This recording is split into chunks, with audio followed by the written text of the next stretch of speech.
Dia berkata, saya selalu cemburu kepada setiap wanita yang menyerahkan dirinya kepada Rasulullah SAW. Saya berkata, apakah seorang wanita menyerahkan dirinya? Maksudnya wanita itu menyerahkan badannya, tubuhnya kepada Muhammad. Ya, apakah seorang wanita menyerahkan dirinya?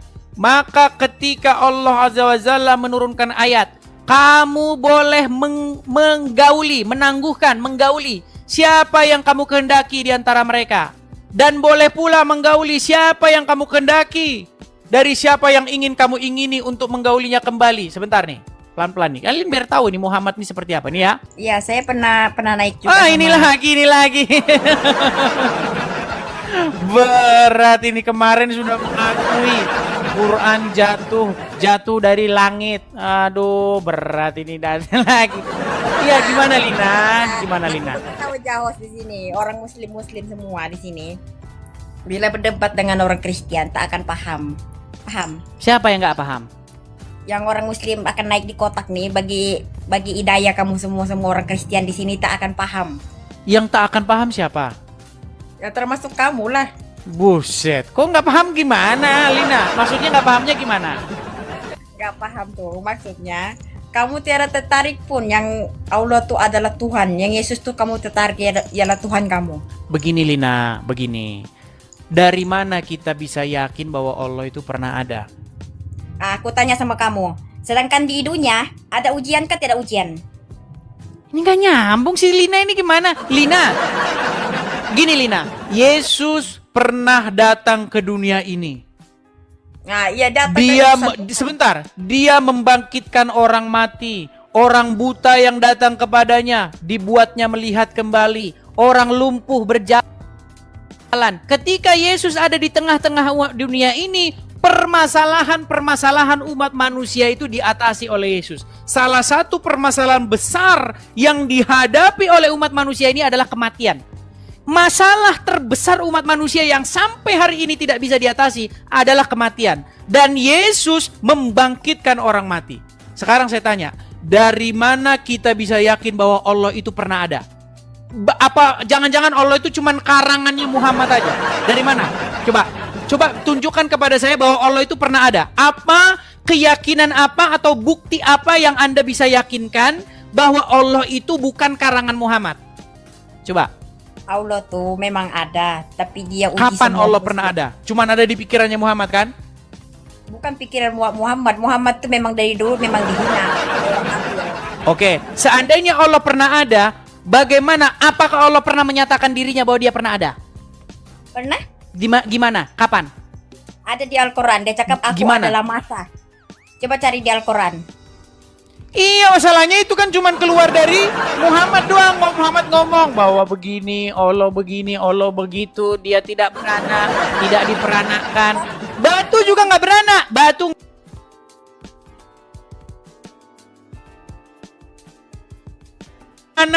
nggak diperanakan. Ayo, batu juga begitu. Sebab kita manusia, Tuhan kaburkan mata kita tidak boleh nampak melihat dia, tapi dalam roh kita boleh merasakan Allah tuh ada. Tapi yang orang-orang macam kamu yang macam tapi apakah dia pernah menyatakan keberadaannya, eksistensinya bahwa dia itu ada? Jangan-jangan dia hanya karangan Muhammad untuk memenuhi hasratnya Muhammad. Bukan dia. Oh, begini Azza. Sebentar, kok Azza lagi? Karena mirip-mirip sama Azza ini. Begini, Lina. Begini, Lina. Apa? Istrinya Muhammad pernah ngomong sama Muhammad bahwa Tuhannya Muhammad itu kerjaannya tiada lain hanyalah menuruti hawa nafsunya Muhammad. Pernah tahu itu? Dia bukan menurut dia mau nafsu dia aja, tapi masalahnya. Itu kata Aisyah. Saya tampilkan hadisnya. Ya, baik, kita tampilkan hadisnya ya. Apakah benar bahwa istrinya Muhammad sendiri ngomong begitu ya nih? Hadis Bukhari nomornya 4414.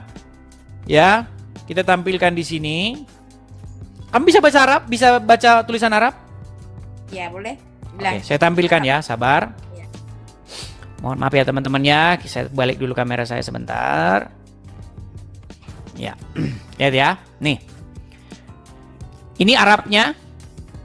Ya. Baca aja Melayu. Oke, baik. Ini adalah hadis Sahih Bukhari nomor 4414 di dalam kitab Tafsir Al-Qur'an sehubungan dengan surat Al-Ahzab ayat 51. Ya. Telah menceritakan kepada kami Zakaria bin Yahya, telah menceritakan kepada kami Abu Usamah, Hisyam berkata, telah menceritakan kepada kami dari bapaknya, dari Aisyah radhiyallahu anha.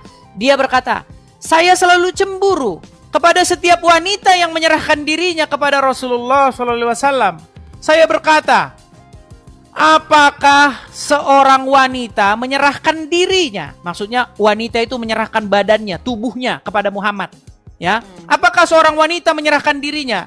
Maka ketika Allah Azza wa Jalla menurunkan ayat, kamu boleh menggauli siapa yang kamu kehendaki di antara mereka. Dan boleh pula menggauli siapa yang kamu kehendaki dari siapa yang ingin kamu ingini untuk menggaulinya kembali. Sebentar nih, pelan-pelan nih. Kalian biar tahu nih Muhammad ini seperti apa nih ya. Dan siapa-siapa yang kamu ingini untuk menggaulinya kembali dari perempuan-perempuan yang telah kamu cerai, maka tidak ada dosa bagimu. Ini Muhammad nih. Muhammad boleh menggauli siapa-siapa yang dikehendakinya dari perempuan-perempuan yang telah dia cerai. Nih, ya. Nah, di dalam surat Al-Ahzab ayat 51, saya Aisyah berkata, nih, ini perkataan Aisyah ini. Ini hati-hati bikin kamu murtad keluar dari agama Islam perkataan Aisyah ini. Nih ya, apa kata Aisyah? Perhatikan. Saya sebentar ya. Dan boleh menggauli siapa yang kamu kehendaki dan siapa yang ini. Saya Aisyah berkata, demi Allah kata Aisyah, saya tidak melihat Robmu kecuali sangat cepat memenuhi keinginanmu. Nah, kata keinginan ini di dalam bahasa Arabnya itu adalah nafsu, hawa. Ya, silakan dicek di sini. Ya. Oke, saya paham. Jadi menurut Aisyah bahwa dia itu tidak pernah melihat, nih, demi Allah, saya tidak melihat Robmu itu kecuali sangat cepat menuruti hawa nafsumu. Ini kata Aisyah sendiri. Bagaimana mungkin Anda ngomong yang lain? Ini Aisyah udah ngomong begitu. Ayo, masih percaya sama Muhammad? Masih percaya? Ayo. Masih percaya. Berat, saudara-saudara. Kenapa masih percaya? Sebab dia mengatakan semua di situ. Dia tidak menuliskan dia pernah sentuh wanita itu, dia kawini saja. Bukan, Aisyah kan berkata, dia berkata demi Aisyah, Allah, dia ya, bersumpah oke, ini aku tanya demi sama kamu. Allah. Aku tanya sama kamu. Aisyah cuma berkata saja, tapi dia berdosa sama Nabi Muhammad juga. Berarti dia lancang berkata begini. Oh, kok diam? Berarti dia lancang dia berkata begini kepada Rasul, lancang dia. Dia cuman anganan dia aja, sudah dia Nah, katanya Aisyah, katanya sebagai Ummul Mukminin. Gimana ini? Aisyah katanya yang paling cerdas, menyampaikan banyak hadis. Sekarang saya tanya, apakah Aisyah kurang ajar berkata begini? Coba. Aisyah kurang ajar nggak berkata begini? Dengar dulu. Aisyah tuh sebenarnya dia diuji juga oleh Tuhan. Waktu dia berkawin, Rasulullah tuh berkawin sampai 4 wanita. Tapi dia sentuh tuh wanitanya Lina, Aisyah. tolong fokus dulu Lina. Saya mau tanya, apakah Aisyah kurang ajar berkata begini kepada Nabi? Waduh. Coba, apakah Aisyah kurang ajar berkata begini? Ayo Lina, jangan dibisukan Lina. Aduh. Nanti kamu hapus itu foto yang di depanmu itu. Jangan aku masuk dulu. Kamu kan sudah foto itu sama Datu Dayak Mualaf, ya kan? Iya. Ayo, sekarang saya tanya, apakah Aisyah kurang ajar berkata begitu kepada Nabi? Iya, dia memang kurang ajar juga begitu dia cakap. Buset, dibilang kurang ajar katanya Aisyah. Sebab dia sudah tuduh Nabi Muhammad macam itu, tapi bila berarti dia kurang ajar. Berarti Aisyah kurang ajar. Aku juga kurang ajar juga. Sekarang aku sudah juga kurang ajar. Berat, sudah. Aduh, makanya saya bilang begini. Gini Lina, begini. Saya ini sebenarnya mendapat banyak kritik dari teman-teman muslim. Bang, cobalah Bang, kalau ngajak diskusi, jangan diskusi sama orang awam, jangan. Ajak yang ustadz, yang punya pengetahuan tentang agama Islam. Biar kesannya agama Islam tuh nggak terpojok, nggak seperti itu, begitu. Dia udah bilang begitu, teman-teman. Nah, jadi kamu Tapi begini. Ustadz Adi Hidayat sudah saya tantang. Wahai Ustadz Adi Hidayat, wahai Ustadz Abdul Somad, janganlah kalian bahas-bahas Alkitab di belakang. Jangan bahas-bahas Bible, nggak ada orang Kristennya. Ustadz Adi Hidayat bahas-bahas Bible di masjid. Abdul Somad bahas-bahas Bible di masjid. Coba, ayo kalau berani kita diskusi nih. Saya ini orang Kristen, saya tantang untuk diskusi. Berani nggak? Aku tanya semua di sini. Sebenarnya Allah itu tak perlihatkan daripada di dunia ini, sebab dia adalah maha cahaya. Dia cahaya, tak ternampak oleh manusia. Ini Lina ini yang ditanya apa, nggak nyambung sih Lina ini. Nah, aku begitu tahu dia ada orang kurang-kurangin lah, benturin kepalaku Lina. Ini yang ditanya apa? Yang saya tanya kira-kira gimana? Kalau ada tantangan saya kepada Ustadz Abdul Somad, Ustadz Adi Hidayat, kira-kira gimana itu? Bagus nggak itu? Iya. Supaya mereka berhenti ngomong-ngomongin Kristen di belakang. Iya, bagus juga itu. Iya. Tapi oke lah, aku mau cakap sama kamu. Saya belum habis cakap kesalahan kamu. Oke, satu, kamu pernah mendengar Dajjal tak? Di dalam Al-Quran sebenarnya nggak ada Dajjal. Adapun di dalam hadis, Dajjal itu katanya matanya satu. Nanti akan datang Isa untuk membunuh dia, begitu. Tapi dalam Al-Quran nggak ada itu. Betul. Oke, itu bagus perkataan kamu. Abis Dajjal tuh sebenarnya pengikut-pengikutnya adalah kamu juga, termasuk orang kafir semua. Kok dibilang saya pengikut Dajjal katanya? Satu-satunya yang mempercayai makhluk adalah apa? Manusia. Begini ya. Sebenarnya ada satu hadis yang dikatakan dalam hadis kalian. Sesungguhnya telah dekat masanya akan datang Isa ibnu Maryam. Dia akan datang. Dia akan membunuh babi, mematahkan salib, dan menegakkan membebaskan jizyah atau pajak. Betul? Nah, sekarang di dalam Al-Quran ada satu ayat bunyinya begini. Makana Muhammadun aba ahadim mir rizalikum walakin Rasulullah wa khataman nabiyyin. Tahu nggak ayat itu? Bahwasanya Muhammad itu adalah sebagai penutup para nabi, betul?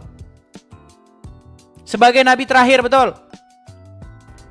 Nah, kalau Muhammad nabi terakhir, bagaimana akan datang nabi lagi setelah Muhammad? Namanya Isa, berarti yang nabi terakhir itu Isa. Gimana? Makin pusing lagi, makanya makin dipelajarin, makin pusing, betul? Betul? Betul apa? Cakap. Makin dipelajari, makin pusing, betul? Betul? Iya. Kamu jangan senyum-senyum terus. Banyak laki-laki yang pusing ngelihat di bawah, lihat semua. Masalahnya pusing, masalahnya cuma lihat senyumnya aja masalahnya, nggak bisa nangkep orangnya dibawa pulang ke rumah. Aku bingung aja. Aku cuma cakap aja. Nah, gimana? Bila kita membuktikan sesuatu daripada golongan-golongan kamu lah, macam kita bukan, kamu cakap kita ini bukan saudara, betul? Aku daripada Islam, kamu daripada Kristen. Jadi bila kita macam orang Muslim cakap daripada di sini tambah dosa aja. Kok tambah dosa? Justru di sini menambah wawasan kita. Kita saling berargumen, beradu argumentasi. Ya kan? Yang penting punya dasar, punya dalil. Bahwasanya memang Muhammad menurut Al-Quran nabi terakhir. Tapi menurut hadis akan datang nabi setelah Muhammad, namanya Isa. Berarti yang nabi terakhir Nabi Isa dong kalau begitu. Ya kan? Gimana logikanya? Betul nggak? Aku nggak cakap juga tidak betul. Bingung kan? Gitu. Bingung, makanya saya bilang makin dipelajari makin bingung. Iya, makanya saya bilang, Lina, seandainya semakin dekat kamu pelajari, semakin dekat pula pintu gerbangnya untuk meninggalkanmu. Gitu loh. Makanya saya tawarkan gini, saya itu udah belajar, saya pelajari Al-Quran, saya pelajari hadis, saya pelajari Bible, pelajari Injil, pelajari Taurat. Intinya begini Lina, kebenaran itu hanya ada di dalam Yesus. Jadi yang layak dijadikan suri tauladan, yang layak dijadikan Jadi, kamu supaya saya tanya dipimpin satu- olehnya, itu adalah Saya Yesus. tanya salah satu soalan. Bila orang Muslim tuh masuk Kristen, macam mana cara dia? Caranya, Bagaimana? caranya pertama Ya. harus bertaubat hidup baru. Harus dibaptis. Baptis itu sebagai lambang matinya hidup yang lama dan hidup dalam Iya, saya tahu. Bila kita masuk Kristen, kita mau pergi mana? ya ke gereja lah, masa ke masjid gimana? Gerejanya di mana? Ya, kamu cari gereja terdekat. Misalnya kamu di mana? Di Malaysia. Kan ada juga gereja di Malaysia. Ya kan? Kamu udah tapi menjadi Islam nggak sederhana gitu. Salam, ucapkan salam begini kan, salam tangan. Asyhadu, aku bersaksi, sah nggak gitu. Enak banget, nggak begitu. Jadi orang Kristen itu ada tahap-tahapnya. Pertama, kamu harus bertobat dulu. Hidup baru. Bagaimana kamu yang tadinya kamu niat pengen jahatin orang, pengen ngebom gereja, kamu jadi bertaubat. Ya kan? Iya, menjadi pengikut Yesus, nanti kamu berubah hidup kamu. Kasihilah sesamamu manusia seperti dirimu sendiri. Janganlah berbuat jahat kepada orang yang berbuat jahat kepada kamu. Bagaimana kamu harus membalas yang jahat itu dengan yang baik. Kalau kamu hanya mengasihi orang yang mengasihi kamu saja, apa kelebihan kamu? Ya kan? Kalau kamu hanya berbuat baik kepada orang yang berbuat baik kepada kamu saja, apa jasa-jasamu? Bukankah mereka juga saling berbuat seperti itu? Ya kan? Makanya Jadi, datang aku kepada tanya sama- Yesus, aku tanya sama kamu, beli Dok. Injil, baca Injil. Al-Quran memerintahkan loh supaya kamu disuruh beriman kepada kitab-kitab sebelumnya, kitab Injil, kitab Taurat. Tapi orang Islam malah beriman kepada kitab Sahih Bukhari, Sahih Muslim, yang isinya mengatakan Muhammad kena sihir, Muhammad menyuruh orang yang sakit minum kencing onta. Itu isi kitab Bukhari yang kalian disuruh beriman kepadanya. Sekarang udah banyak tuh orang Islam yang setuju kepada saya. Saya nggak mau lagi bang percaya hadis Bukhari. Banyak. Dia udah percaya sama saya. Nah sekarang tinggal satu. Beli Injil, baca. Di dalam Injil tertulis bagaimana Yesus berkata, akulah jalan dan kebenaran dan hidup. Jadi barang siapa yang datang kepada Yesus tidak akan kecewa. Berbahagialah mereka yang tidak kecewa dan menolak aku, kata Yesus. Ayo datang kepada Yesus. Dia lebih layak kamu jadikan pemimpin, lebih layak kamu jadikan panutan junjungan, yang kepadanya kamu mengikut, yang kepadanya kamu memuliakan. Jadi yang dimuliakan itu harus Yesus, bukan ya Rasulullah. Dia akan jadi kuburan. Kalian berseru-seru memanggil-manggil Muhammad. Muhammadku, dengarlah seruanku. Emang dia bisa mendengar? Dia kan di kuburan. Tetapi Yesus hidup. Ya kan? Itu bedanya kita, Lina. Dia memang di kuburan, tapi Tuhan tuh maha mengetahui. Itulah dia bilang, yang masa depan atau di belakang aku yang maha mengetahui semuanya. Janganlah berkeras hati, Lina. Bagaimana kebenaran itu sudah datang ke dunia ini. Jadi firman Tuhan itu sudah nuzul ke dunia ini menjadi manusia. Jadi barang siapa yang taat kepada Yesus itu sama saja taat kepada Bapa di sorga. Patuh kepada firman Tuhan itu. Makanya ada lagunya. Firman-Mu pelita bagi kakiku, terang bagi jalanku. Itu loh. Jadi yang menuntun, yang menopang, yang memimpin itu harus sang firman itu, yaitu Yesus. Bukan orang di kuburan kita jadikan yang memimpin kita, yang menuntun kita. Tidak mungkin orang yang ada di kuburan tahu jalan ke sorga. Tidak mungkin. Hanya orang yang naik ke sorga yang tahu jalan ke sorga. Masa orang di kuburan suruh mimpin orang masuk sorga? Bagaimana ini? Begitu, Lina. Makanya saya terus menerus nih. Ya mungkin sekarang kamu belum menerima, tapi nanti suatu saat kamu nanti akan paham. Begitu. Suatu saat nanti ketika kamu lagi tidur begitu, mikirkan ini kita hidup ini ngapain, tujuan hidup ini sebenarnya. Apa sih yang kita cari dalam hidup ini coba? Kita ini dari mana sebenarnya datangnya? Terus kita kemana? Ya, orang kalau sudah memikirkan hal-hal yang dalam, hal-hal yang besar seperti itu, biasanya pikirannya lebih terbuka. Gitu. Bagaimana Lina? Apakah kamu sudah siap untuk menjadi pengikut Yesus? Nah, kan? Senyum lagi. Kamu jangan senyum-senyum. Banyak laki-laki di bawah itu yang stres ngeliat senyum kamu. Nah, kan? Gimana nih? Ayo, gimana? Lina? Nah, kan? Dah. Gimana? Ayo. Gimana? Jadi berapa ramai sudah orang Islam pengikut Banyak, Yesus? senyap. Tapi mereka senyap, mereka di bawah, mereka tidak berani. Nanti nggak dapat warisan nanti kalau murka. Ya kan? Iya, jadi senyap-senyap aja. Karena ngikut Yesus itu KTP nggak usah diganti, nggak apa-apa. Karena nanti masuk surga nggak ditanya KTP-nya. KTP apa? ID cardmu apa? Agama di situ nggak ada. Jadi datang kepada Tuhan itu nggak berbicara mengenai identitas, nggak berbicara mengenai pakaian, tidak berbicara mengenai penampilan fisik, nggak. Aku satu aja, aku beritahu sama kamu. Satu Gimana? aja. Sebenarnya saya dari kecil, aku jujur sama kamu. Saya dari kecil saya suka tengok Yesus. Dari kecil saya kita bilang cinta Yesus lah begitu.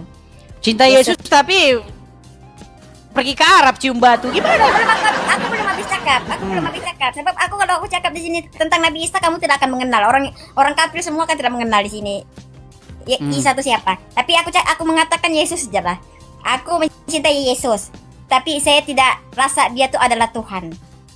Begini ya, kata Tuhan itu sebenarnya kalau sudah ditunjukkan kepada sesuatu atau sebagai gelaran, begini.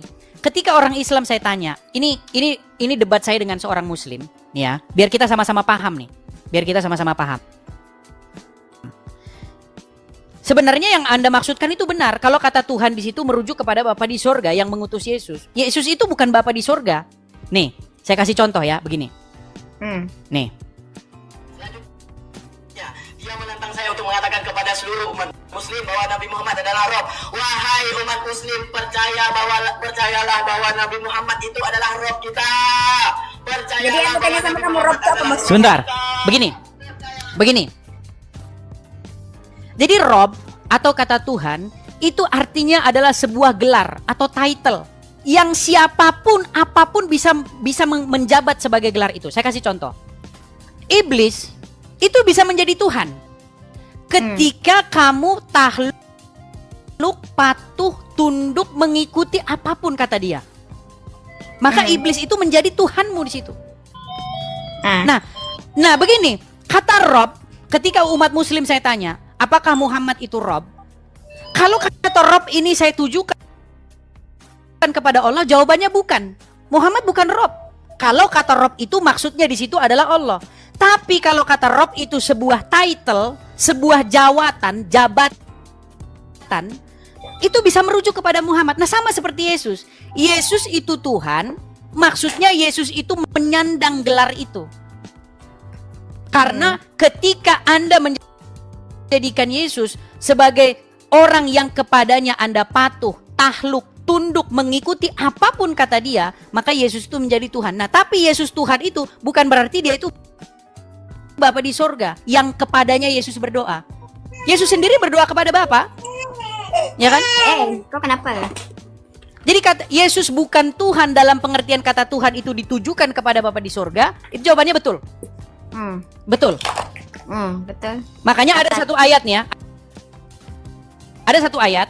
Ini juga biar orang-orang Kristen nggak bingung ya. Nih, ada satu ayat. Misalnya di dalam Lukas, saya bacakan ya. Nih, Lukas pasal yang kedua. Saya bukakan. Lukas pasal yang kedua. Ayat yang ke-22. Saya bacakan. Biar kalian tahu. Ini karena ada video saya juga yang dipotong tentang ini. Ada video saya tentang itu yang dipotong. Nih ya. Dan ketika genap waktu pentahiran menurut hukum Taurat Musa, saya baca dari ayat 21 ya. Dan ketika genap 8 hari dan ia harus disunatkan, ia diberi nama Yesus, yaitu nama yang disebut oleh malaikat sebelum ia dikandung ibunya. Dan ketika genap setiap waktu pentahiran menurut hukum Taurat, mereka membawa dia, maksudnya Yesus, ke Yerusalem untuk menyerahkan Yesus kepada Tuhan. Coba, Yesus diserahkan kepada Tuhan. Apakah Yesus diserahkan kepada dirinya sendiri? Bukan. Kata Tuhan yang di bawah ini merujuk kepada Bapa di sorga yang mengutus Yesus. Jadi betul kata kamu, Yesus bukan Tuhan, dalam pengertian Yesus itu bukan Bapa di sorga. Itu betul. Betul itu. Tapi kalau Yesus Tuhan sebagai gelar, betul juga. Jadi baik Bapa di sorga itu Tuhan, Yesus juga Tuhan, Roh Kudus juga Tuhan. Sama seperti itu, Muhammad adalah Rob, Allah juga Rob. Tapi Muhammad itu bukan Allah. Iya. Supaya kita paham. Oke. Gitu loh. Sudah bisa, Kak. Ya, seperti itu. Sederhana, simple kok. Jadi makanya saya mengundang seluruh manusia itu supaya datang kepada Yesus, menjadikan dia sebagai Tuhannya. Menjadikan Yesus sebagai Tuhannya. Maksudnya apa? Supaya Yesus itu menjadi raja, penguasa dirinya. Yesus itu memerintah di dalam hidup dia itu. Jadi hidup dia itu dikendalikan oleh Yesus, bukan dikendalikan oleh iblis. Jadi jangan menjadikan iblis sebagai Tuhannya, tapi harus menjadikan Yesus sebagai Tuhannya. Karena itu keinginan Bapa di sorga yang mengutus Yesus. Bapa di sorga ingin supaya manusia itu menjadikan Yesus sebagai Tuhannya. Itu. Oke. Sudah. Ya, seperti itu. Di dalam Al-Quran juga pesannya sama itu. Jangan kamu menjadikan hawa nafsumu sebagai Tuhanmu. Ada. Mereka menjadikan hawa nafsunya sebagai Tuhannya. Nggak boleh. Di dalam Bible juga seperti itu. Jangan ada padamu ilah lain, Allah lain di hadapanku. Nggak boleh. Yang menjadi otoritas di dalam hidupmu, satu-satunya adalah Bapa di surga. Nah, ketika Bapa di surga sudah menjadi ilah, Allah, otoritas dalam hidupmu, maka secara otomatis kamu harus menjadikan firman-Nya menjadi otoritas juga dalam hidupmu, menjadi Tuhan juga dalam hidupmu, dan Roh Kudus-Nya yang tinggal di hati kamu supaya menjadi otoritas juga dalam hidupmu. Jadi baik Yesus dan Roh Kudus itu bukan ilah, bukan Allah, bukan otoritas lain, bukan Tuhan lain, tetapi otoritas yang datang daripada Bapa di sorga. Jadi jangan dibilang berarti kalau Yesus dijadikan Tuhan berarti musyrik dong. Berarti Tuhannya ada dua dong. Nah, gini, karena Yesus datang daripada Bapa di sorga. Oke, sama seperti kalian. Ketika kalian menjadikan Muhammad sebagai Rob kalian, Allah sebagai Rob kalian, bukan begitu maksudnya. Karena Muhammad itu Rob yang datang daripada Allah. Yang ini kalau kita betul-betul memahami, kalau kalian betul-betul mempelajari Al-Quran, mempelajari Bible, intinya begitu kok. Nah masalahnya jangan kalian jadikan Allah dan Muhammad jadi Rob kalian. Nggak boleh di dalam Bible.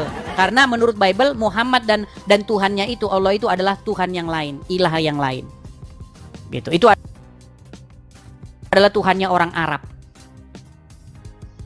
Tuhannya orang-orang Quraisy. Yang mereka itu biasa melakukan pemujaan, ritual pemujaan di sini. Ini. Jadi Allah dan Muhammad itu, Allah itu Tuhannya negeri Mekah ini. Di dalam Al-Quran ada kok. Muhammad itu, Allah itu adalah Tuhan negeri Mekah.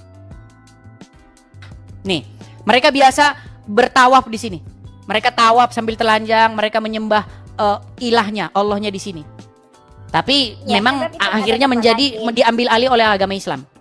Seperti itu. Iya, yang diperlukan tuh, yang dorong hidup tuh adalah dong cium tuh, adalah batu daripada surga. Iya, makanya saya bilang tadi, makanya ketika kamu menjadikan Allah dan Muhammad sebagai Robmu, itu kamu sudah melanggar apa yang tertulis di dalam Taurat dan Injil. Karena di dalam Taurat itu jangan kamu jadikan ilah lain di hadapanku. Jangan ada ilah lain, otoritas lain. Jadi ketika kamu menjadikan Allah sebagai otoritasmu, kamu sudah menjadikan. Perkataan kamu memang betul. Itu yang perkataan kamu memang betul. Tapi ada yang tersilap daripada pikiranmu. Memangnya kamu nampak yang agama kita ini cuma ada Muslim atau Kristen aja? Yang Tuhan cakapkan. Banyak. Betul. Banyak.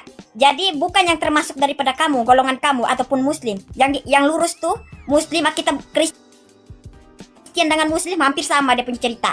Tapi yang Cina dengan apa tuh yang India itu yang dikatakan oleh Allah wa Ta'ala. Ya, di dalam Bible begini, Lina, segala bangsa-bangsa itu tidak mengenal hukum Taurat. Ya, di dalam Mazmur tertulis, di dalam kitab yang kalian bilang Zabur. Kalian kan nggak punya Zabur, ya kan? Mazmur itu ada pada kami. Makanya kalian baca dong, ya.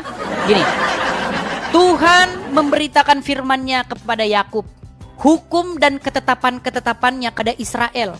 Ia tidak berbuat demikian kepada bangsa lain dan hukum-hukumnya tidak mereka kenal. Makanya hukum Taurat atau firman Tuhan itu datang dari Israel. Nggak ada hukum Taurat atau pengajaran Tuhan itu datang dari Jepang, datang dari Indonesia. Nggak ada, datangnya dari Israel. Makanya ketika Yesus lahir, bangsa-bangsa yang tinggal di dalam kegelapan itu bicara bangsa-bangsa lain. Kayak kita, Indonesia, Malaysia, Cina, Hong Kong, Jepang, Amerika. Semua mereka tinggal di dalam kegelapan. Itu yang saya maksudkan. Makanya firman Tuhan datang dari Yerusalem, dari Israel. Terang itu datang dari sana kepada segala bangsa-bangsa, dan semua bangsa-bangsa akan berduyun-duyun datang ke sana untuk mendapatkan firman itu. Mereka haus akan pengajaran ini. Sekarang sudah terjadi.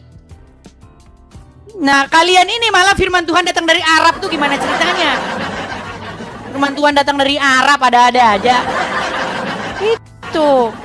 Makanya keselamatan itu datang dari Yerusalem begitu. Dan Yesus yang membawa itu. Itu berbicara mengenai Yesus. Bagaimana Yesus itu menjadi terang bagi bangsa-bangsa. Seperti itu. Makanya yang datang kembali itu bukan Muhammad gimana? Tapi Yesus yang akan datang kembali. Ya kan? Makanya ada lagunya itu. Sudahkah kita siap sedia menghadapi datangnya Yesus kelak kembali? Gimana? Masih bersikeras apa masih ngikutin orang dalam kubur? Ya. Silakan. Kita semua di Kulajat ada tuh ajaran kamu di bar. Berat. Aku tanya sama kamu, kenapa bila kamu Yesus tuh kamu Kristen, kenapa harus dibakar mayatnya? Saya harus dibakar. Enggak juga, kata siapa dibakar. Ada Kristus juga dia, tapi dia begini. Lina, begini. Orang itu kalau sudah mati, itu enggak kalau dibakar masuk surga. Kalau ditanam dalam tanah masuk, enggak ngaruh. Yang ngaruh itu pada waktu kita hidup. Apakah selama hidup kita ini kita sudah hidup berkenan di hadapan Tuhan? Firman Tuhan kepada Abraham, hiduplah di hadapanku dengan tidak bercacat cela. Tuh. Ya kan? Nah, satu-satunya manusia yang hidup sempurna itu adalah Yesus. Makanya satu-satunya manusia yang memenuhi segala tuntutan hukum Taurat itu hanyalah Yesus. Makanya Yesus tidak berbuat dosa. Makanya dia dijadikan sebagai suri tauladan. Teladan kita. Makanya karena kesalahan satu orang yaitu Adam yang pertama, maka dosa itu menjalar kepada seluruh umat manusia. Maut. Kematian itu menguasai semua manusia karena ulah satu orang. Kesalahan satu orang yaitu Adam. Dan karena kebenaran satu orang juga yaitu Yesus, Adam yang kedua, maka semua orang yang percaya kepadanya akan dibenarkan. Itu simple kok kekristenan itu, pelajari aja. Makanya Yesus sebagai juru selamat, penyelamat, karena dia benar. Jadi hukuman pengadilan di hari kiamat itu tidak melihat kita lagi, tetapi melihat Yesus. Jadi barang siapa yang berdiri di Yesus, maka mereka akan dibenarkan.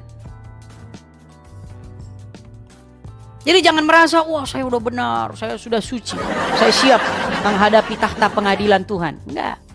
Tapi ketika Anda berdiri, Anda menjadikan Yesus sebagai juru selamat Anda, maka yang dilihat, yang dipandang itu adalah Yesus. Itu berbicara juga mengenai bagaimana, tapi kamu nggak percaya itu. Tapi nanti panjang-panjang lah, cukup di ini dulu ya, bagaimana Paskah. Tahu Paskah? Agama Islam nggak tahu Paskah, makanya agama Islam tuh tidak termasuk agama Semitik. Paskah aja nggak punya kok. Paskah tuh Pak, saya pernah dengar. Ya, Paskah itu berbicara mengenai bagaimana. Aku bagi kamu soalan satu. Saya pernah kawin dengan orang Kristen. Oh, tadinya kamu pernah menikah sama orang Kristen. Dorang hari-hari bila pukul 3 akan sembahyang di kat luar macam tu, pergi gereja lah macam tu. Ya, Paskah itu bukan berbicara mengenai itu. Paskah itu berbicara mengenai bagaimana darah itu akan menjadi perlambang bahwa maut itu tidak akan masuk ke rumah itu. Jadi bagaimana ketika Tuhan menjatuhkan hukuman yang terakhir kepada bangsa Mesir, setelah hukuman itu nanti orang Israel akan keluar, bahkan diir oleh orang-orang Mesir sendiri. Orang Mesir yang bahkan menyuruh orang Israel itu pergi. Orang Israel, keluar kau dari sini. Kami nanti mati gara-gara kalian. Pergi kalian dari sini. Nah, jadi waktu itu di malam terakhir itu yang menjadi tanda bahwa malaikat maut itu tidak akan masuk ke rumah orang itu dan membunuh anak sulung di situ adalah darah. Ya, jadi itu berbicara mengenai bagaimana, itu berbicara mengenai gambaran bagaimana darah Yesus itu akan membebaskan orang dari penghukuman. Seperti itu. Nah, cuman kalau orang sudah menerima Yesus, sudah ditebus oleh darah Yesus, jangan berbuat dosa lagi. Jangan, kan udah ditebus bang, berarti bebas bikin dosa. Nah, ini makanya ini gara-gara kepala sering dibenturin ke ubin. Bukan begitu. Makanya nggak boleh keluar dari rumah itu, ya kan? Ketika Anda darah itu sudah ada ditaruh di lambang pintu-pintu itu, makanya jangan keluar dari rumah. Artinya, ketika kita sudah berbicara bagaimana menjadi pengikut Yesus, bagaimana kita hidup sesuai dengan kehendaknya. Sekali demikian, memang dikatakan dalam Bible, roh memang penurut tetapi daging lemah. Habis memang masih jatuh bangun tapi teruslah berusaha. Aku tanya soalan sama kamu. Kenapa Kristen sama Islam kebanyakan Kristen masuk Islam? Enggak juga, kata siapa? Coba tengok di YouTube. Surga mana? Di YouTube banyak orang-orang Kristen begini. tapi masuk. Begini Lina, saya kasih tahu Lina. Begini Lina. Jadi kamu juga harus percaya ini yang namanya modus-modus, ya. Jadi banyak ketika orang Kristen masuk Islam itu banyak di broadcasting itu apa? Di ini kan di apa bahasanya teman-teman? Diuangkan begitu tahu? Dijadikan sebuah komoditi. Ya, dijadikan sebuah komoditi. Oh, kamu jangan salah. Ada itu bukan diuangkan. Ada. Begini, kalau orang Islam masuk Kristen, mereka tidak berani. Mereka gerakannya di bawah. Banyak mereka, tapi gerakannya di bawah, nggak berani mereka. Tapi kalau dari sebentar. Mesti kamu bertanya-tanya kenapa orang Islam tidak berani masuk ke Islam? Karena pertama takut karena ada hukuman. Barang siapa yang murtad dari Islam maka betul nggak? Iya. Barang siapa? Gini, karena menurut Al-Quran lakum dinukum, ya kan? La ikra'ah fiddin, betul nggak? Tidak ada paksaan dalam agama Islam, betul? Lakum dinukum, betul? Menurut Al-Quran, tapi menurut hadis, barang siapa yang keluar dari agama Islam maka ya harus iya. Tapi katanya la ikra'ah fiddin, gak ada paksaan dalam agama Islam. Beda, bertentangan terus gitu loh. Nah, tapi begini, kalau ada orang Kristen masuk agama Islam, langsung dibikin YouTube-nya. Karena apa? Fulus. Ada berkaitan dengan fulus. Makanya motivasinya uang. Lihat itu di acara Zakir Donditan selalu itu dipublish. Itu dikomersilkan, maksud saya dikomersilkan.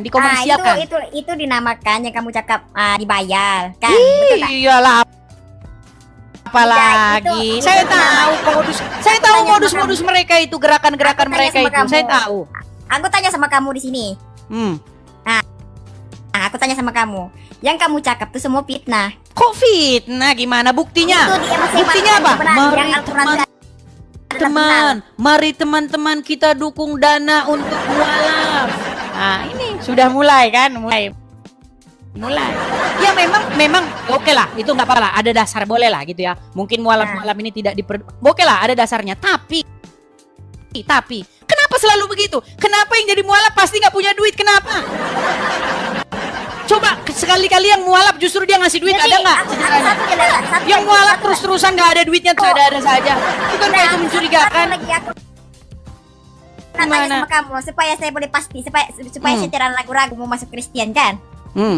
Gimana? Oke, satu lagi. Jadi Satan tuh yang masuk Islam tuh, jadi dia tuh dibayar juga kan? Loh, itu kan Muhammad bilang. Loh, ini bener, ini serius nih, ini bener serius. Ketika Aisyah berkata, "Wahai Rasulullah, apakah setiap manusia ini didampingi oleh setan?" Kan betul? Dan Muhammad bilang benar. Dan Aisyah bilang, "Apakah termasuk juga dirimu, wahai Rasulullah? Didampingi oleh Qarin itu, jin setan itu." Iya, tapi setannya sudah masuk Islam, kata Muhammad. Nah makanya saya tidak mau masuk Islam. Nanti masuk sama ikutan sama itu tadi, jin itu tadi. Gimana? Aduh. Maka di dalam Al-Quran, ketika ayat-ayat Al-Quran itu dibacakan, maka jin-jin itu berkumpul, betul nggak? Mendengarkannya. Iya, nanti saya jadi sama dengan jin nanti.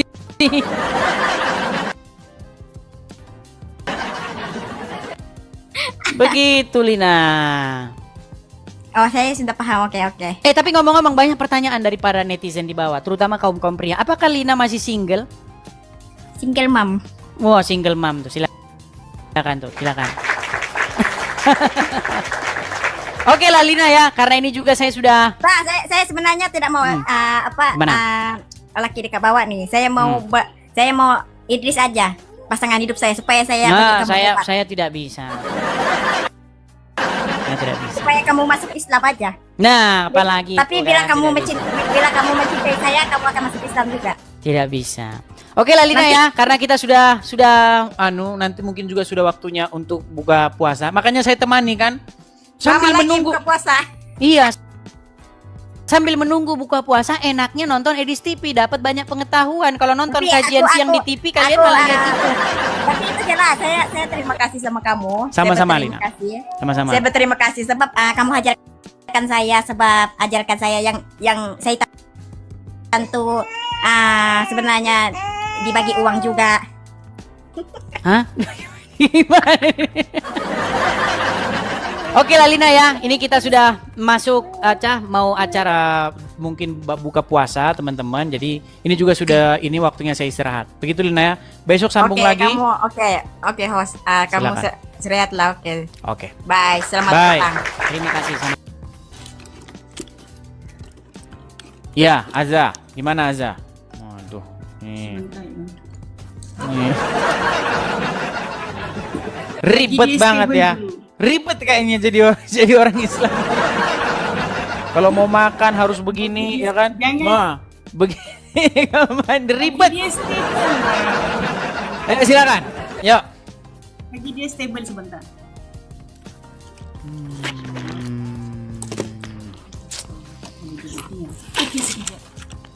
Oke, baik. Ya, gimana Azza? Salam brother. Nggak boleh mengucapkan salam kepada orang non-muslim. Hah? I said salam. Iya, nggak boleh mengucapkan salam. Menurut agama Islam, barang siapa yang menyerupai suatu kaum, maka kamu akan termasuk golongan dari mereka. Betul? Betul? Iya. Nggak boleh kamu menyerupai orang Yahudi dan Nasrani. Pokoknya jadi orang Islam, kamu pokoknya saya bikin ribet. Karena di dalam agama Islam, satu, ngucapin salam kepada Yahudi dan Nasrani nggak boleh. Kalau ketemu dengan mereka di jalan, kamu harus desak mereka ke jalan yang sempit, betul? Baru saja saya dengar Bro Edis mengatakan kita kalau menjadi tetamu harus menghormati, bukan? Jadi kalau Anda jadi orang Islam nggak boleh begitu. Menghormati cukup ucapkan saja selamat siang, selamat malam. Begitu. Saya dengar orang Kristen mengamalkan perkataan salam. So saya ikut sajalah sebab saya ini berinteraction dengan orang Kristen. Oke, tapi Azza, tapi perkataan perkataan yang saya imani dalam perkataan salam tersebut bukan mempunyai meaning sama dengan orang Islam. Kak Jadi Aza, harus begini Aza. Aza, kata Muhammad kan tidak boleh menyerupai satu kaum. itu di dalam amaliyah, Bang. Berarti udah Itu nggak di percaya dalam lagi sama amaliyah. Muhammad nih. Barang siapa yang menyerupai suatu kaum, maka kamu termasuk golongan dari mereka, betul? Tetapi kamu mengucapkan perkataan itu tidak membawa murad daripada ajaran Islam. Ini yang menjadi masalah. Semua benda kamu balon jadi satu. Ini yang problem sebenarnya. Makanya saya bilang menjadi seorang muslim maka hidup Anda akan ribet. Susah. Tidak ribet sama sekali. Easy brother, easy. Menjadi Bagaimana seorang tidak muslim ribet? sangat Makan easy. saja Kita harus boleh begini-begini, komunikasi ya dengan kan? non-Muslim. Makan saja harus begini-begini, gimana nggak ribet? Ayo coba. Kita tidak perlu membahas tentang sesuatu yang tidak ada faedah. Ini hanyalah etik yang tidak ada faedah. Kita membangkitkan sesuatu yang tak ada faedah sebenarnya. Coba Oke, saya kita tanya bersyukur. dulu Aza. Aza, Sebenarnya begini Aza. saya- Mana lebih mudah? Sebentar Aza. Sekarang saya tantang kamu untuk minum segelas air. Ayo, coba. Ayo saya tantang minum segelas air. Koin untuk Ayo. melakukan itu tujuan. Nah kan, ruwet kan? Jadi orang Islam ruwet. Coba, ayo. Saya tantang kamu untuk meminum segelas air. Ayo. Sekarang kamu siapa? Lakukan hal yang paling sederhana ini. Coba, ayo. Orang gila sahaja. Nah, saudara-saudara rekam dan upload ke VT kalian masing-masing. Saya tantang, apakah menjadi seorang Islam itu akan mempersusah dirinya? Saya tantang Anda untuk meminum segelas air. Ayo. Jadi orang Islam sangat easy, sangat mudah. Easy bagaimana? Di dalam Easy fasting, bagaimana? Bahkan kamu tidak sanggup meminum air. fasting ini dia membawa masalah Berat kesehatan. saudara-saudara.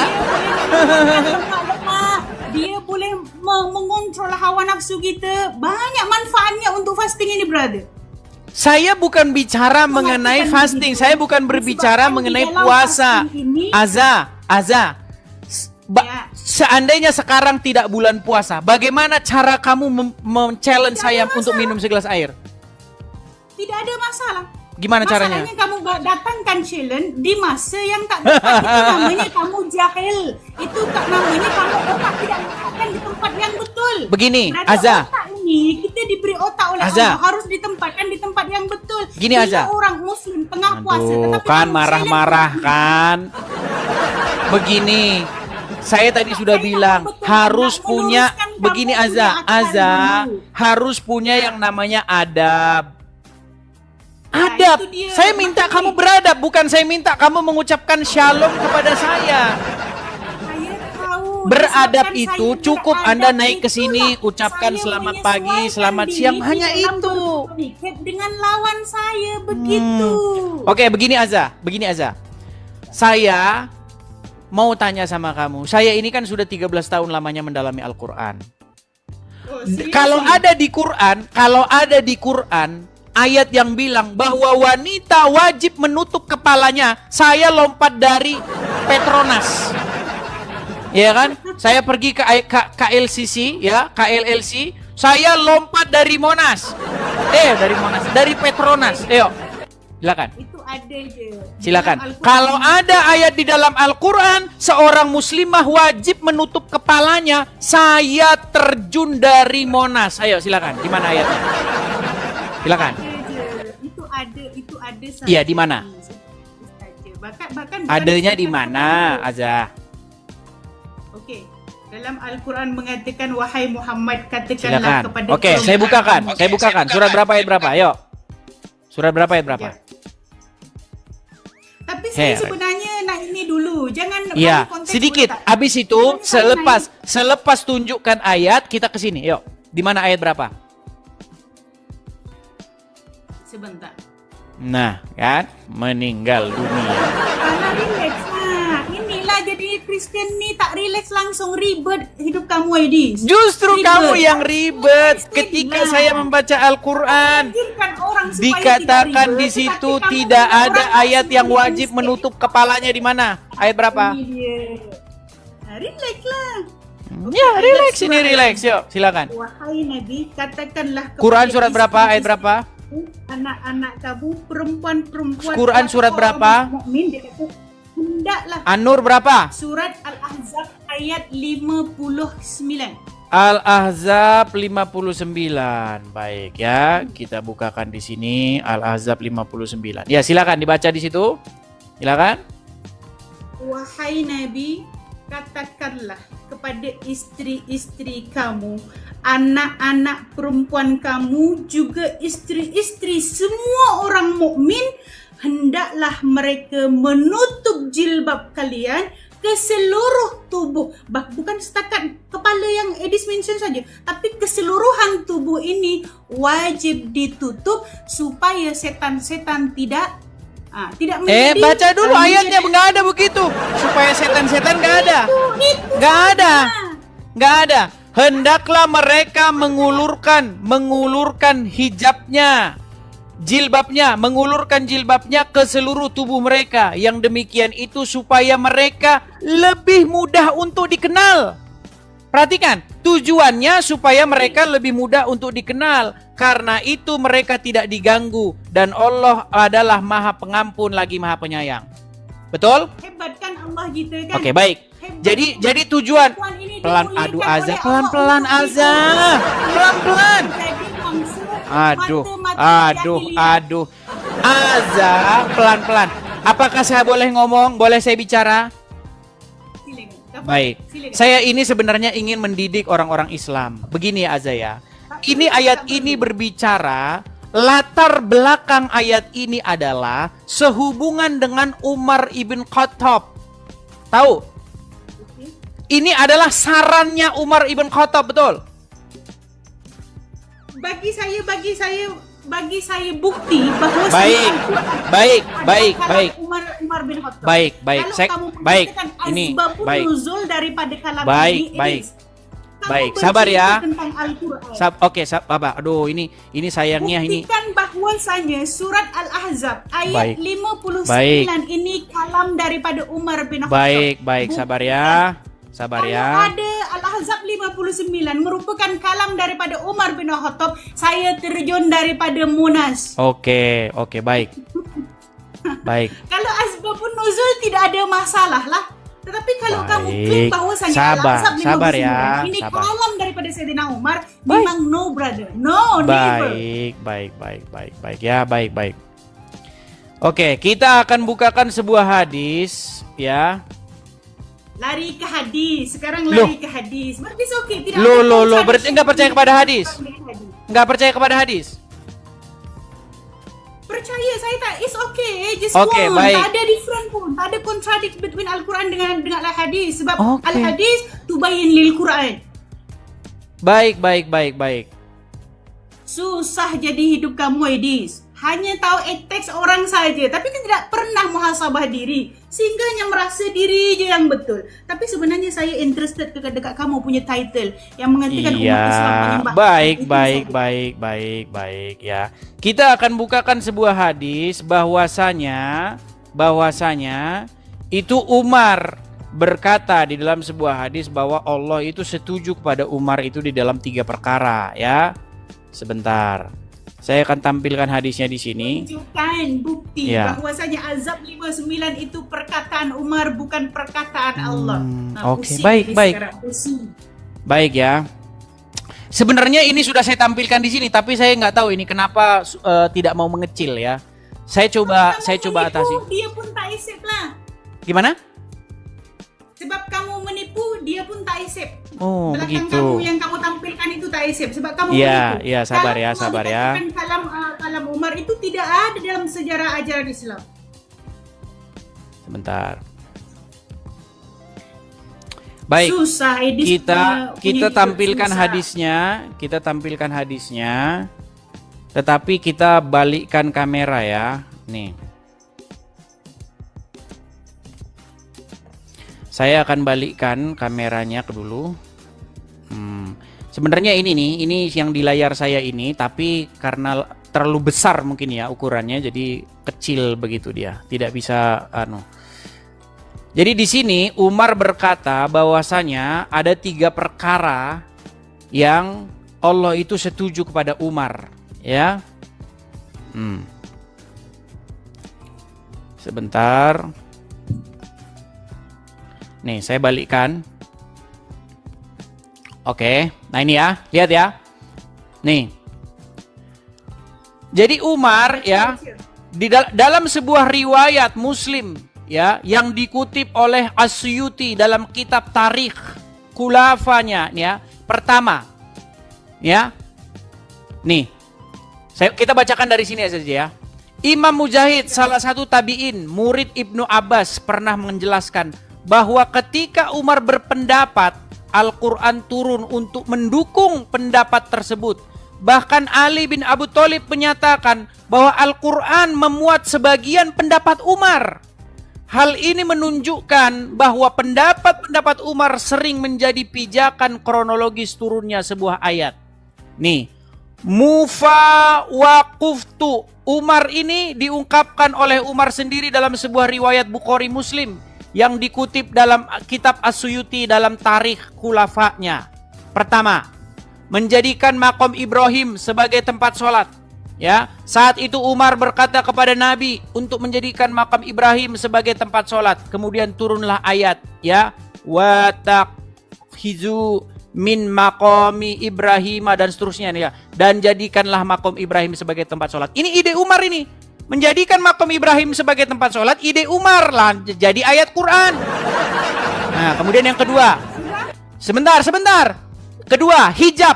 Hijab untuk para istri Nabi. Umar berkata kepada Nabi, wahai Rasul, ada hal bagus dan jelek yang menimpa istri-istrimu. Mungkin lebih baik engkau memerintahkan mereka untuk berhijab.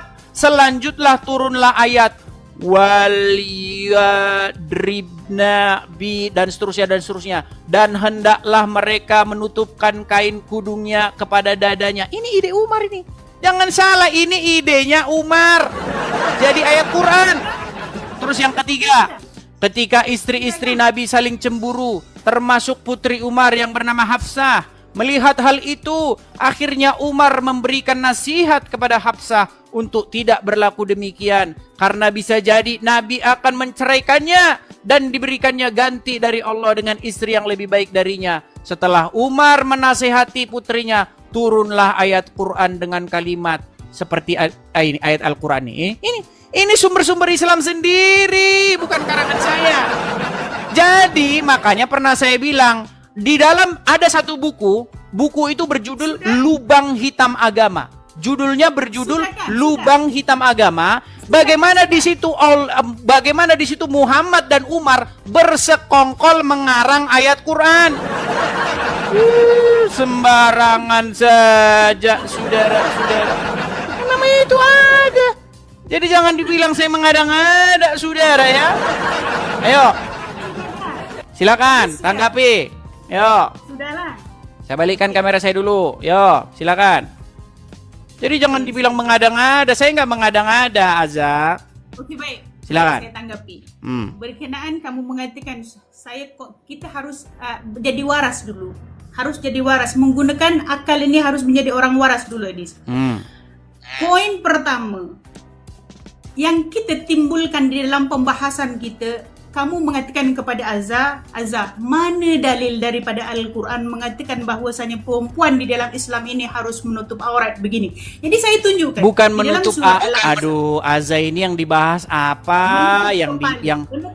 Iyalah, di dalam Islam kepala ini sebahagian daripada aurat. Sebab kamu membahas tentang Islam, maka kamu harus ikut bahasa orang Islam, begitu. Kamu Kristen tetapi kamu keluarkan dalil daripada Al-Quran, you should be follow Azza, yang sebarusan saya bacakan tadi itu literatur Islam atau bukan? Yes, oke, baik. Oke, benar nggak? Betul nggak bahwa perkataan Umar itu menjadi ayat-ayat Al-Quran? Kamu tidak kenik di dalam explain ayat surat Al-Ahzab ini, tidak kenik dengan apa yang dikatakan oleh Sayyidina Umar. Azza, sebentar. Aduh, Azza ini. Ayo, silakanlah. Kita kasih kesempatan dia dulu. Nanti kita dibilang nggak kasih kesempatan. Silakan. Macam ini kan nice. Kamu harus menghormati tetamu lah. Saya ini tetamu. Oke. Tadi kamu di awal cerita mengatakan bahwasanya Surat Al-Ahzab ayat 59 itu merupakan kalam Umar, bukan daripada kalam Allah. Saya bagi tahu kepada kamu, buktikan bahwasanya Ahzab itu merupakan kalam daripada Sayyidina Umar. Kalau masalah azbabul wurud ataupun Sayyidina Umar mengatakan wafaqtu, Allah bersepakat, itu tidak ada masalah. Itu namanya azbabul nuzul. Azbab, penyebab daripada kenapa ayat ini turun bukan bermakna Umar berkata yang ini. Ayat ini tetap kalamullah, tetapi penyebab turunnya ayat ini adalah perkara yang terjadi kepada kalam-kalam Sayyidina Umar di dalam hadis Berarti tersebut. idenya siapa? Ini beza, brother. Berarti idenya Di siapa? dalam Islam, Idenya datang dari siapa? Itu bukan idea. Maksudnya Loh. ada something. Bentar, saya tampilkan lagi ya, Adalah sebentar. Nih, saya udah ketemu hadisnya, sebentar. Ataupun mengesofkan permasalahan. Sebentar, saya sudah ketemu hadisnya, saya sudah ketemu Begitu. hadisnya. Lihat ini hadisnya, lihat. Nih ya hadisnya, sebentar. Nih, dari Ibnu Umar, dia berkata, Umar bin Khattab pernah berkata, sesungguhnya pendapatku pernah disetujui oleh Allah dalam 3 hal, yaitu tentang makom Ibrahim, tentang peristiwa hijab, dan tentang tawanan perang Badar. Hadis riwayat Muslim nomor 4412. Nah, kita fokus di masalah hijab ya. Nah, jadi dalam sebuah riwayat pernah suatu saat Umar bin Khattab ya, itu melihat perempuan-perempuan mukmin ya, itu mereka buang hajat. Nah, ketika mereka buang hajat ya, untuk membedakan yang mana yang perempuan-perempuan mukmin dengan yang budak-budak, Umar bin Khattab memberi ide, karena pada waktu itu budak-budak tidak memakai kain penutup dada. Mereka kalau jalan, mohon maaf nih, susunya gandul-gandul. Itu memang begitu. Dulu pada waktu itu budak-budak dengan perempuan merdeka dibedakan dengan cara, mohon maaf nih, saya mohon maaf ya, susunya. Karena kalau budak-budak dia tidak tutup itu susunya. Tapi untuk perempuan-perempuan mukmin mereka pakai kain penutup, makanya supaya mereka bisa dikenali. Itu makanya ayat itu berbunyi, hendaklah mereka mengulurkan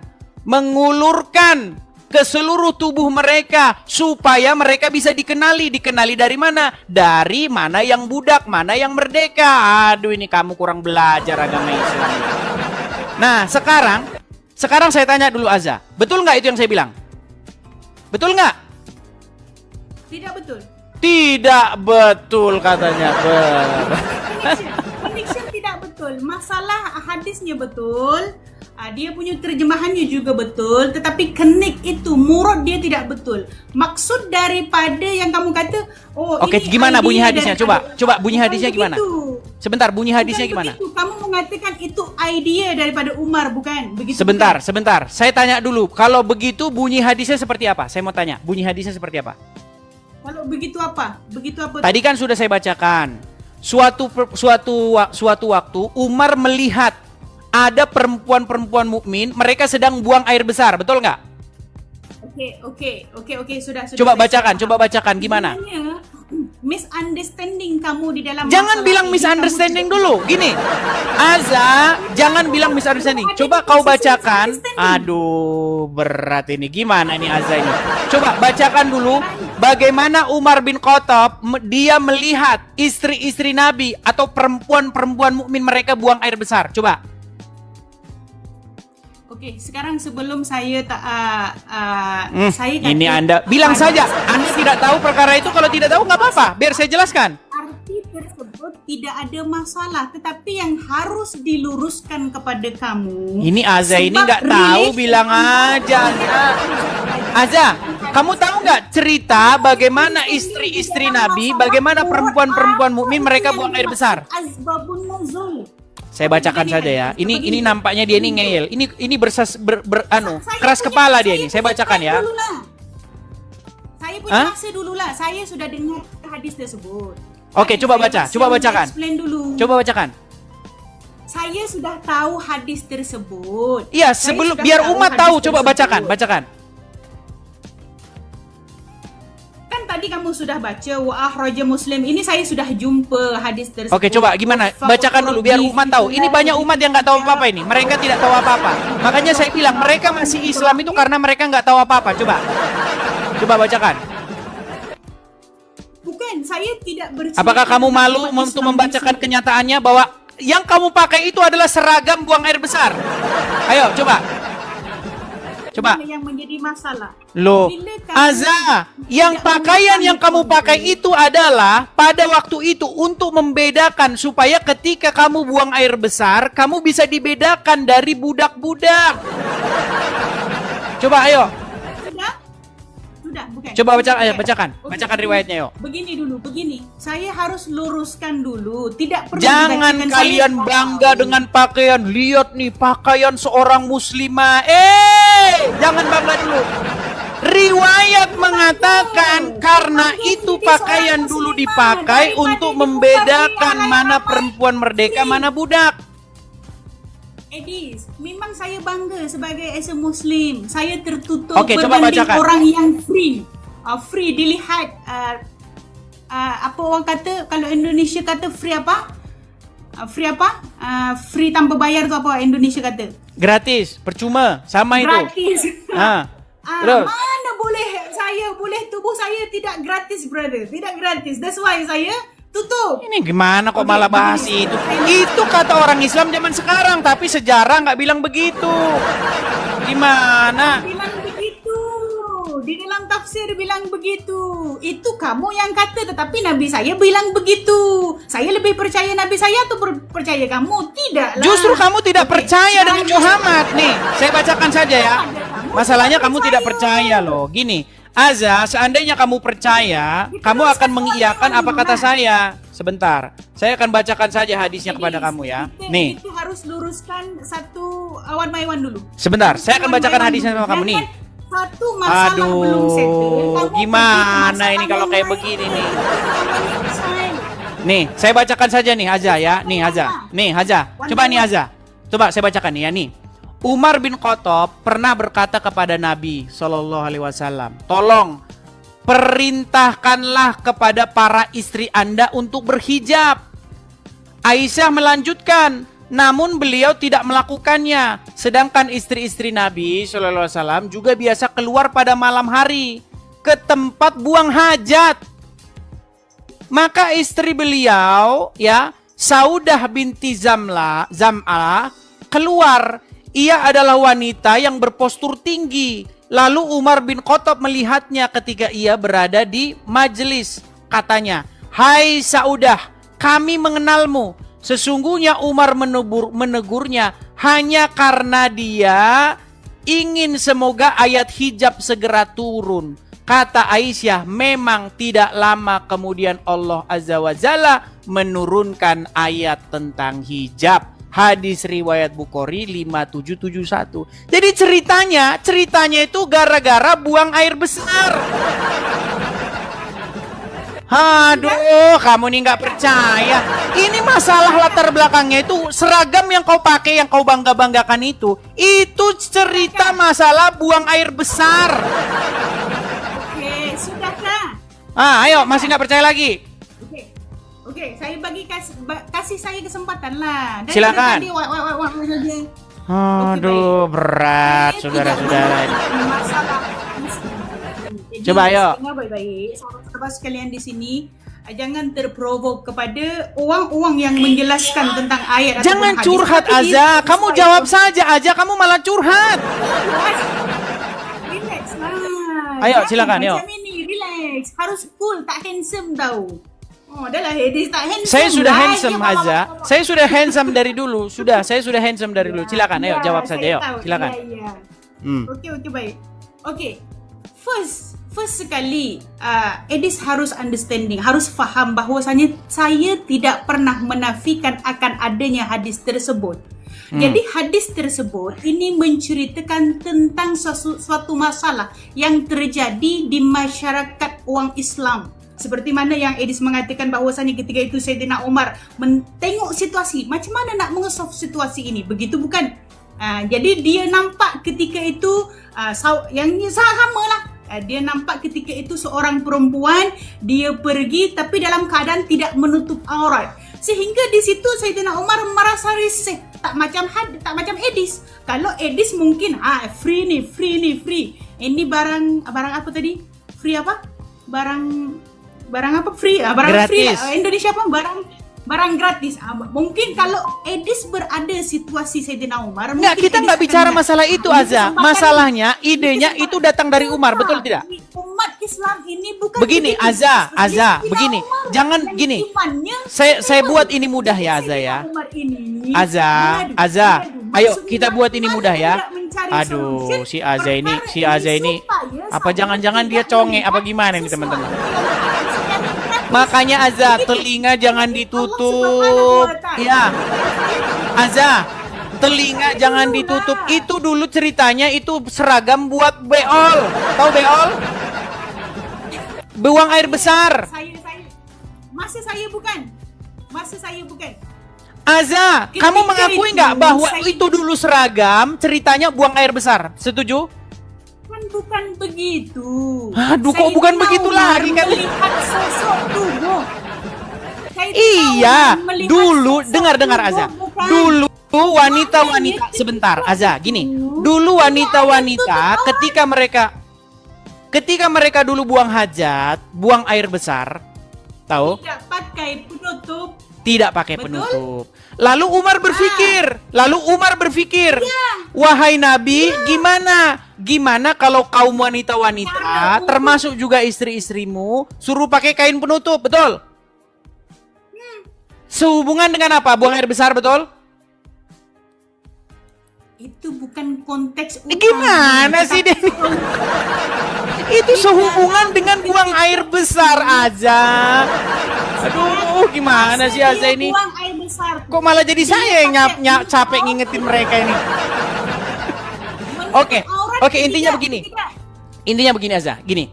Bahwa ide itu datang dari Umar, betul? Bukan ide, bukan macam itu. Oke, cara saya tampilkan untuk saja mengatakan. hadisnya ya. Saya tampilkan Asbabun hadisnya. nuzul.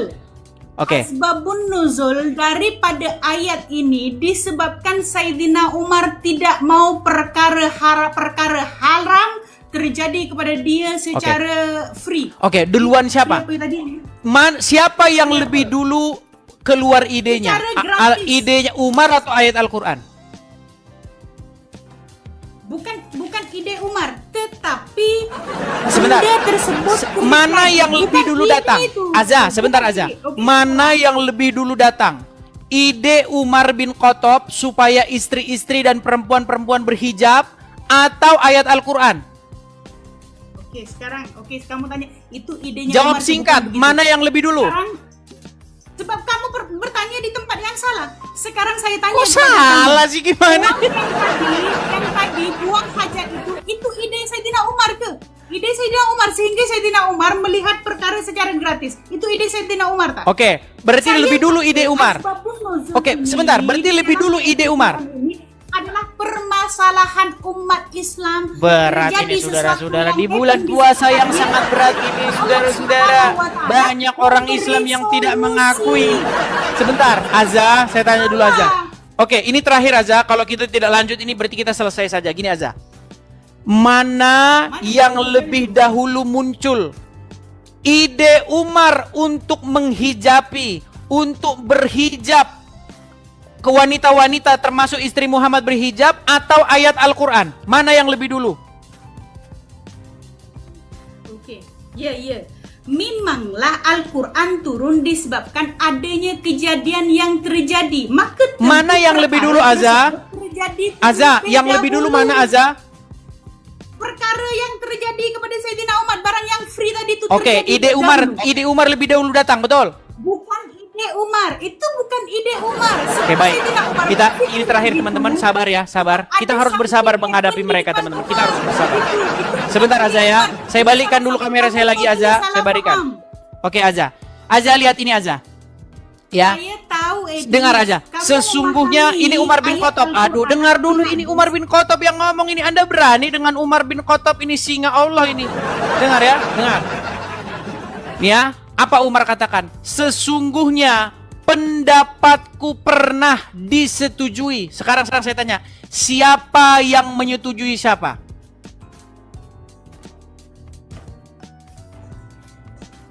Coba. Saya tahu. Aza, simple. Who is aduh, Aza, coba dengarkan. Siapa yang sedang menyetujui siapa di sini? Umar yang menyetujui Allah atau Allah yang menyetujui Umar? Coba. Allah menyetujui Sayyidina Umar. Allah menyetujui Umar. Berarti duluan Umar yang punya ide, betul? Itu bukan ide. Nah, berat ya. Perhatikan. Umar berkata, sesungguhnya pendapatku disetujui Allah. Artinya Allah yang setuju kepada Umar. Berarti idenya datang dari Umar. Allah yang setuju. Makanya saya bilang di dalam buku Lubang Hitam Agama, di situ jelas dikatakan bagaimana Muhammad dan Umar bin Khattab bersekongkol membuat ayat Al-Quran. Betul. Betul. Baik. Begini. Oke, sudah? Silakan.